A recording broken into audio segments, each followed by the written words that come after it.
नमस्कार, इस बुलेटिन में आप सभी का स्वागत है। आपके साथ मैं हूं नीता सिंह और सुर्खियों के बाद रुख खबरों का करते हैं। दिल्ली दौरे पर है मुख्यमंत्री अशोक गहलोत और शाम को राहुल गांधी से वो मुलाकात करेंगे। पार्टी आलाकमान से चुनावी कार्यक्रम पर चर्चा करेंगे। राहुल गांधी के प्रदेश दौरे को लेकर चर्चा की जाएगी। साथ ही स्टार प्रचारकों का चुनावी दौरा भी तय किया जाएगा।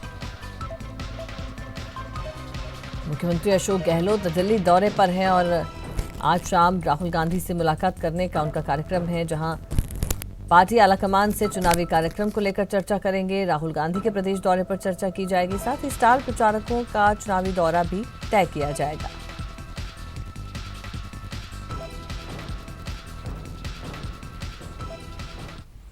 तो कांग्रेस अध्यक्ष राहुल गांधी से मिलने के लिए मुख्यमंत्री अशोक गहलोत आज दिल्ली दौरे पर रहे। मुलाकात से पहले मुख्यमंत्री ने अविनाश पांडे के साथ मीटिंग की। मीटिंग के बाद मुख्यमंत्री ने बीजेपी पर जमकर निशाना साधा और कहा कि केंद्र सरकार के सभी वादे झूठे साबित हुए हैं। यू टर्न कर लिया। अब ना तो ब्लैक मनी लाने की बात कर रहे हैं, विदेश में 1 रुपया भी नहीं आया मेरा, ना रोजगार की बात कर रहे हैं, नौकरियों की बात, ना नोटबंदी की बात कर रहे हैं। नोटबंदी को अपनी उपलब्धि बता रहे थे। आज चुनाव कैंपेन में नोटबंदी क्यों नहीं वो मुद्दा बना रहे जीतने के लिए चुनाव कि राष्ट्रवाद, हिंदुत्व ध्रुवीकरण करके दूसरी बार चुनाव जीतना चाहते हैं। अब जनता समझ चुकी है चालों को। ना अच्छे दिन आए हैं और जनता को लगता है ना अच्छे दिन आने वाले इनके रहते हुए। इनका बदलना सुनिश्चित है चुनाव के अंदर। चाहे कितनी बड़ी बड़ी बातें करें, अंडरकरंट चलेगा इनके खिलाफ में। बहुत शानदार चल रही कैंपेन। हमारी कोई रोज़ की मीटिंग हो रही है और शानदार पब्लिक का रिस्पॉन्स है वहाँ पर। हम लोग मिशन 25 लेके चल रहे हैं और हमें उम्मीद है कि जनता हमारे साथ खड़ी है और भी कामयाब होंगे। पीएमओ के इशारे पर छापे डाल रहे हैं। और तो और दुख इस बात का होता है कि सीबीआई को तो छापा डालते हुए देखा पुलिस वालों पर, तो रात को 2 बजे सीबीआई के हेडक्वार्टर में छापा डलवाने पुलिस का। ये पीएमओ ही कर सकता है। मोदी जी के रहते हुए, अमित शाह जी के रहते हुए संभव है। पता नहीं है क्या क्या बोलेंगे, क्योंकि इतने बुखला गए हैं। इनको अपनी हार सुनिश्चित लग रही है। पब्लिक रिस्पॉन्स में मालूम पड़ जाता। पहले मोदी मोदी मोदी बोलते थे, वो मोदी मोदी बोलने का माहौल कहाँ है। उस वक्त भी वोट ज़्यादा नहीं पड़े इनके। देशवासी अगर देखेंगे तो मालूम पड़ेगा कि 100 में से 31 वोट 31 वोट ले गए मोदी जी 2014 के अंदर भी। उनको घमंड हम नहीं करना चाहिए था। तो सुना आपने क्या कुछ कहा। सीएम अशोक गहलोत जब दिल्ली पहुंचे उससे पहले मीडिया से मुखातिब हुए और उन्होंने बीजेपी को आड़े हाथों लिया। और चलिए अब इस पर और ज्यादा बातचीत के लिए रुख करते हैं। हमारे वरिष्ठ सहयोगी अभिषेक आड़ा हमारे साथ दिल्ली से जुड़ चुके हैं। अभिषेक जी, अगर बात की जाए, आज महत्वपूर्ण बैठक होने वाली है। पूरा जो शेड्यूल है वो डिस्कस आज किया जाएगा और इसके अलावा हमने देखा कि किस तरह से बीजेपी को भी आड़े हाथों लिया सीएम ने।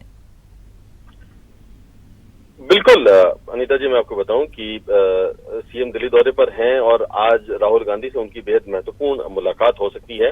और इस महत्वपूर्ण मुलाकात में जैसा कि अविनाश पांडे लगातार कहते आए हैं कि कांग्रेस के संपर्क में बीजेपी के और अन्य पार्टियों के कई लोग हैं।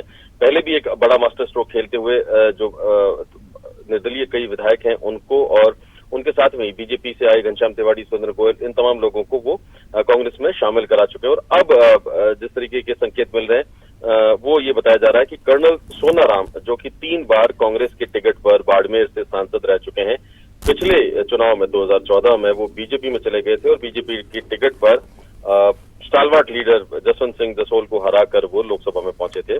और अब जो है वो तैयारी चल रही है कि एक बार फिर से कर्नल सोनाराम की भी घर वापसी हो सकती है।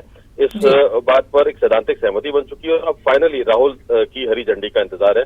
आज की बैठक में ये मुद्दा जरूर डिस्कस किया जाना है और राहुल गांधी से अगर हरी झंडी मिलती है तो जल्दी ही सोनाराम जो है वो बीजेपी माफ कीजिए कांग्रेस में शामिल हो सकते हैं, बीजेपी छोड़कर। दूसरा एक महत्वपूर्ण चीज है कि राहुल गांधी के दौरे के बारे में अविनाश पांडे ने भी कल बताया था कि वो 2 बार आएंगे, 4 रैलियों को संबोधित करेंगे। दोनों जो चरण है उसमें 4 रैलियों को संबोधन करने का कार्यक्रम है। और आज की जो बैठक होने वाली है उसमें भी राहुल गांधी के दौरे को लेकर डिस्कस किया जाएगा। इस बैठक में अशोक गहलोत, सचिन पायलट, अविनाश पांडे तीनों लोग मौजूद रहेंगे और जो है कब कब और कहां कहां होनी है राहुल गांधी की रैलियां, उस पर ये डिस्कशन होना है। जी जी जी जी अभिषेक आपके पास लौटेंगे, और उससे पहले बड़ी खबर हम दर्शकों को भी बता दें, और जैसा कि आपने अपनी बातचीत में भी कहा है कि कर्नल सोनाराम कांग्रेस में शामिल हो सकते हैं। राहुल की सहमति के इंतजार में है सोनाराम। बीजेपी सांसद है कर्नल सोनाराम। बाड़मेर जैसलमेर सीट से टिकट नहीं मिलने से बीजेपी से नाराज है।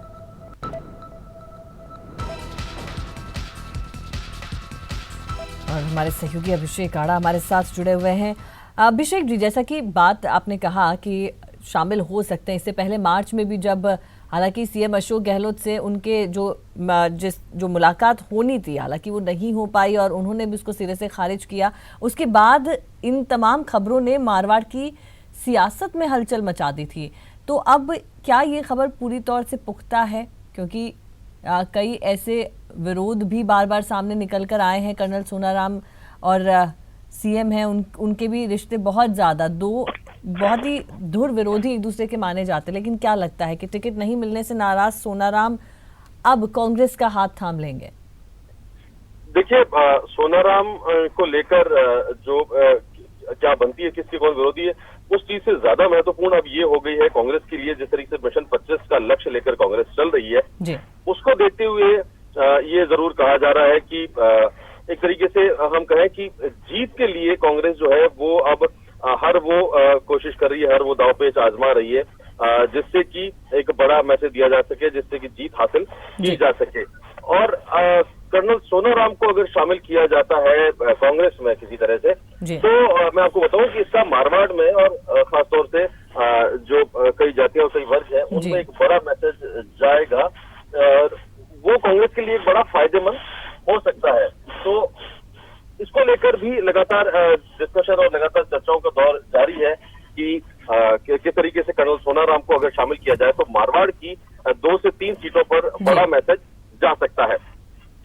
जी, क्योंकि अगर अभिषेक जी बात की जाए, हालांकि वहां जब बीजेपी से टिकट नहीं मिला तो यहाँ पर आने के कयास भी तेज हो गए और शायद कर्नल सोनाराम ने अपना मन भी बना लिया है। इससे अगर सियासी समीकरणों की बात करें या खासकर जातीयगत जो समीकरण है वो शायद कांग्रेस साधने की कोशिश में है और उसी के चलते इन्हें शामिल किया जाएगा।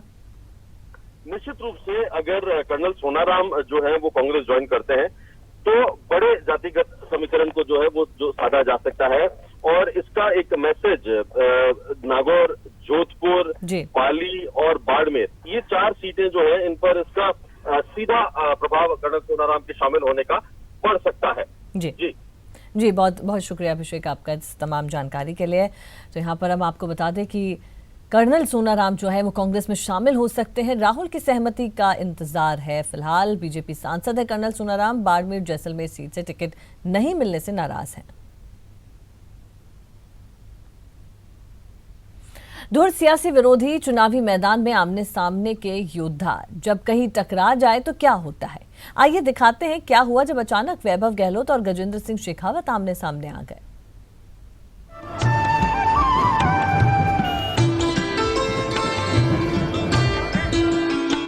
प्यारा सजा था मां का द्वार, लगी थी भक्तों की लंबी कतार। वैभव गहलोत ले रहे थे आशीर्वाद, पीछे से आ गए विरोधी उम्मीदवार। फिर क्या हुआ, किसने क्या किया, किसने क्या कहा, किसने क्या सुना। माता का दरबार सजा था, रामनवमी की शोभा यात्रा निकल रही थी। जोधपुर के हजारों लोग शोभा यात्रा में शरीक हो रहे थे। मंच बड़ा था, मौका भी खास था, और ऐसे में दोनों महारथी एक दूसरे के सामने आ गए। पल भर को लगा ये क्या हो गया, क्या किसी ने दूसरी पार्टी का झंडा नहीं देखा, क्या एक दूसरे के कार्यकर्ताओं को पहचान नहीं पाए, क्या माता के दरबार में आने की टाइमिंग गलत हो गई। लेकिन ना टाइमिंग गलत थी, ना किसी से कोई भूल हुई थी। दोनों के दोनों जीत का आशीर्वाद लेने आए थे, मां के दरबार में मत्था टेकने आए थे, और जब एक दूसरे से सामना हो ही गया तो फिर हाथ भी मिलाए और गले भी लगे। उम्र और तजुर्बे में बड़े होने की वजह से गजेंद्र सिंह शेखावत ने हाथ पकड़ा, गले लगाए और छोटे भाई की तरह वैभव गहलोत भी हंसते मुस्कुराते उनके साथ डटे रहे।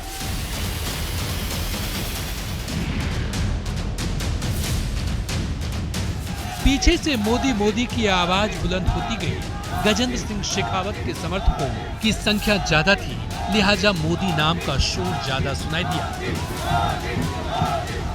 पर इस शोर से वैभव को कोई फर्क नहीं पड़ा। चंद मिनट तक दोनों ने मंच साझा किया और फिर निकल पड़े दूसरे मंच की तरफ, जहां से एक दूसरे पर सियासी वाद कर सके, अपनी अपनी जीत के लिए दावे और वादे कर सके। ललित सिंह, न्यूज 18 राजस्थान, जोधपुर। और चलिए अब आपको दिखाते हैं कर्नल राज्यवर्धन सिंह राठौड़ का किसान अवतार। जी हां, पल भर में हर परिवेश में खुद को ढालने में माहिर राज्यवर्धन सिंह राठौड़ का आज एक अलग ही रंग नजर आया। प्रचार के दौरान जब राज्यवर्धन राठौड़ का काफिला केला काबाज गांव से गुजरा तो अचानक किसानों का दर्द जानने राठौड़ खेत में जा पहुंचे। वहां लावनी कर रही महिला से उनकी समस्या जानी, साथ ही केंद्र सरकार की योजनाओं का फीडबैक भी लिया।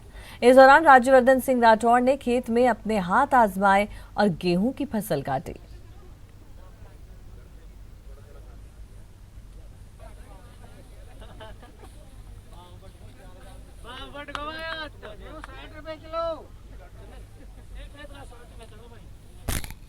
और अब बात किशनगढ़ की, जहां नमो शक्ति वॉलंटियर्स को प्रकाश जावड़ेकर ने संबोधित किया। इस दौरान जावड़ेकर ने कांग्रेस पर जमकर वार किए और कार्यकर्ताओं को जीत के टिप्स दिए। ये रिपोर्ट देखिए। जावड़ेकर का जीत मंत्र, कांग्रेस मतलब कांग्रेस माने झूठ, कांग्रेस माने लूट, यह हमें समझना चाहिए। सुन लीजिए, कांग्रेस पर बीजेपी का बड़ा हमला है। बीजेपी कांग्रेस को झूठ और लूट पार्टी बता रही है और कर्ज माफी को लेकर लगातार गहलोत सरकार को घेर भी रही है। कर्ज माफी तो की नहीं, लेकिन जो मोदी जी 6,000 रुपए भेज रहे, उत्तर प्रदेश में मिले, हरियाणा में मिले, महाराष्ट्र में मिले, गुजरात में मिले, लेकिन राजस्थान में नहीं मिले, क्योंकि राज्य सरकार ने एक पत्र भेजना था केवल कि ये सारे अकाउंट हमारे राजस्थान के किसानों के हैं और वो वेरीफाई है, इनके खाते में पैसा जमा करो। ये पत्र जो राज्य सरकार को नियम से भेजना पड़ता है, वो भी पत्र अशोक गहलोत ने नहीं भेजा। ये उनको देश भर के किसानों को जो पैसा मिल रहा है उससे भी, और जो मोदी जी पूरा दे रहे हैं, इनको एक पैसा भी नहीं मांगा था, वो भी किसानों तक नहीं पहुंचाए। बीजेपी का दावा है कि अब की बार फिर से राजस्थान में 25 में से 25 सीटों पर बीजेपी का ही कब्जा होगा। कांग्रेस ने अपने वादों की खिलाफत की है, इसकी सजा देने का समय है। और इसलिए मैंने आत्मविश्वास से सब जगह कहा है और आज भी फिर से दोहराता हूं, 25 के 25 सीटें भारतीय जनता पार्टी जीतेगी। ये हम काम करके दिखा रहे हैं। प्रदेश के चुनावी प्रभारी प्रकाश जावड़ेकर ने किशनगढ़ में नमो शक्ति वॉलंटियर्स को जीत का मंत्र दिया और कहा कि देश के विकास के लिए नमो अगेन जरूरी है। हनुमान बेनीवाला है, गुरबचन सिंह बैसला है, समाज के सभी वर्गों के लोग आ रहे हैं, क्योंकि उनको भी लगता है सबको कि एक ही है मोदी जी कि जिसके देश में हाथ में देश सुरक्षित है। और इसलिए तरक्की के लिए, सुरक्षा के लिए और एक अच्छे नेतृत्व के लिए लोगों की पसंद मोदी है। ये संदेश हमें सबको पहुंचाना है, यह हमारा मुख्य काम है। उसकी एक टेक्नोलॉजी है नमो ऐप। मौका बीजेपी कार्यकर्ताओं को जीत मंत्र देने का था, लेकिन वार कांग्रेस पर भी खूब हुए। चुनावी समर अभी शबाब पर है, अब बस देखते जाइए आगे आगे होता है क्या। अजमेर से न्यूज 18 के लिए अभिजीत दवे की रिपोर्ट। लोकसभा का प्रचार परवान पर है, वहीं बीजेपी लगातार राज्य सरकार पर हमलावर है। आज जहां बीजेपी मुख्यालय में पूर्व मंत्री चतुर्वेदी ने पीसी कर कांग्रेस सरकार को घेरा, तो वहीं पूर्व मंत्री कालीचरण सर्राफ के निशाने पर भी राज्य सरकार रही। सरकार बनने के बाद सरकार की प्राथमिकता पहले मंत्री पद और मंत्री पद बनने के बाद फिर विभागों का बंटवारा, और विभागों के बंटवारे के बाद कौन कितना बड़ा है, कितने हैं, इसकी लड़ाई में से पूरी कांग्रेस पार्टी और सरकार उलझी हुई है। और इसके परिणाम आज संपूर्ण राजस्थान भुगत रहा है। सरकार को चिंता है तो केवल अपने वैभव की चिंता है, संपूर्ण राजस्थान के आम नागरिकों की चिंता नहीं है। जयपुर का उदाहरण लें तो जनवरी के महीने में जयपुर जो प्रदेश की राजधानी है और यहाँ पानी को लेकर के त्राही त्राही मची हुई है। प्रदेश के सभी किसानों का संपूर्ण कर्जा 10 दिन में माफ कर दिया जाएगा, परंतु अफसोस है कि जहां पूरे प्रदेश में 60 लाख से ज्यादा किसान जिन पर 1 लाख करोड़ का कर्जा है, उसको माफ नहीं किया गया। और खबर चूरू से है, जहां बीजेपी मुख्यालय में उपनेता प्रतिपक्ष राजेंद्र राठौड़ मीडिया से रूबरू हुए और कांग्रेस पर जमकर निशाना साधा। राठौड़ ने कहा कि प्रदेश में आर्थिक हालात और कानून व्यवस्था की हालत बहुत खराब है। साथ ही राठौड़ ने बिजली पानी के मुद्दे को लेकर भी सरकार को घेरा। बिजली की कटौती चरम पर है, पीने के पानी का संकट सामने खड़ा है और सरकार के मुख्यमंत्री सिर्फ जोधपुर के अंदर पुत्र मोह में के जकड़ में फंसे हुए हैं और हालात ये हो गए कि अलग अलग विभागों को ट्रेजरी के अंदर अपने वेतन के अलावा बिजली और पानी के बिलों के पैसे में भी भुगतान नहीं हो रही। ये दुर्भाग्य है राजस्थान की सरकार के कारण से किसानों को मई से मिलने वाला खरीफ का ऋण बिल्कुल नहीं मिलेगा। वहीं आपको बता दें, सुमित्रा सिंह से खास चर्चा आज रात 8 बजे देखिए हमारे खास कार्यक्रम फ्लैशबैक में। आप 9 बार जीतने वाली अकेली महिला सुखाड़िया जी का वो दौर, भैरव सिंह जी का दौर, वो बड़े दिल के और बड़े दिमाग के आदमी थे। आपको राजस्थान की इंदिरा गांधी के बतौर कहा जाता था। के बिरला चुनाव लड़ रहे थे झुंझुनू से, तो शिवराज सिंह जी को चुनाव लड़ाया गया। मैं इंचार्ज बनी उनके चुनाव की पूरी, और बिरला जी को हमने जिसे कहना चाहिए गांव के अंदर घुसने ही नहीं दिया और चुनाव जीते। तब शिवपत सिंह जी ने कहा, आइए राजस्थान की इंदिरा गांधी, आपका स्वागत है। बीजेपी से कांग्रेस में शामिल हुए वरिष्ठ नेता घनश्याम तिवाड़ी आज जोधपुर दौरे पर रहे, जहां उन्होंने कांग्रेस के घोषणा पत्र को देश की तकदीर बदलने वाला बताया। साथ ही मोदी सरकार पर निशाना साधा और इसका एक सर्वेक्षण भी कर लिया कि हम इतना बड़ा काम कर पाएंगे नहीं कर पाएंगे। तो उसमें से सारा निकला कि 3,60,000 करोड़ रुपए 5 साल में हमको इस पर खर्च करने पड़ेंगे और 5 करोड़ परिवारों को हम लाभ दे पाएंगे। और ये भारत की अर्थव्यवस्था की सामर्थ्य में है और इसलिए हम इतनी बड़ी अर्थव्यवस्था में अगर एक गरीब का पेट नहीं भर सकते और गरीब को स्वाभिमान नहीं दिला सकते हैं तो फिर हमारा ये लोकतंत्र किस बात का। इसलिए सोचकर बारूधरा के रण के लिए महाप्रचार लगातार जारी है। प्रदेश की सबसे हॉट सीट जोधपुर से कांग्रेस प्रत्याशी वैभव गहलोत का चुनाव प्रचार अभियान जारी है। ग्रामीण दौरे के बाद वैभव गहलोत ने शहर के वार्डों में घर घर जाकर जनसंपर्क किया। तो वहीं दूसरी तस्वीर जयपुर ग्रामीण से बीजेपी प्रत्याशी राज्यवर्धन सिंह राठौड़ की है, जिनका ग्रामीण इलाकों में ताबड़तोड़ जनसंपर्क जारी है। साथ ही वो अपने कार्यकर्ताओं से संवाद भी कर रहे हैं। तीसरी तस्वीर राठौड़ के सामने ताल ठोक रही कांग्रेस प्रत्याशी कृष्णा पूनिया की है, जिन्होंने आमेर विधानसभा क्षेत्र में जनसंपर्क किया। उधर राजसमंद से बीजेपी प्रत्याशी दिया कुमारी प्रचार के लिए नागौर के मेड़ता पहुंची, जहां उन्होंने कांग्रेस पर जमकर निशाना साधा और कांग्रेस को देशद्रोही पार्टी बताया।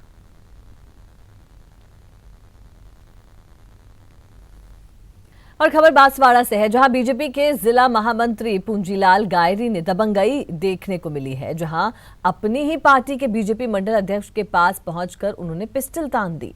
जिला महामंत्री गायरी के साथ कुछ लोग और भी थे। बात बिगड़ी देखकर साथ आए लोग भाग निकले और कुछ लोगों ने गायरी को पुलिस के हवाले कर दिया। बताया जा रहा है कि जिला महामंत्री पूंजीलाल गायरी और पारसमल जैन दोनों के बीच व्यापार के हिसाब को लेकर विवाद चल रहा था और इसी हिसाब को लेकर पूंजीलाल गायरी नरवाली गांव पहुंचे और अपनी दबंगई दिखाने लगे।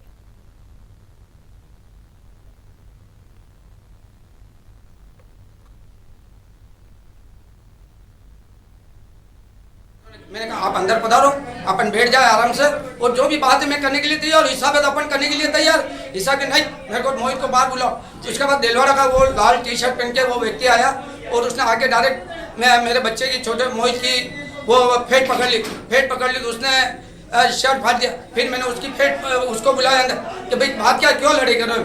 तो उसने बोला नहीं हमारे पैसे चाहिए, हिसाब चाहिए, 1 करोड़ रुपया मेरे को चाहिए। मैंने कहा तुम बैठ जाओ, हिसाब बनता तो मैं देने के लिए तैयार, बिना हिसाब पैसे के तो थोड़ी पैसा मिलता है।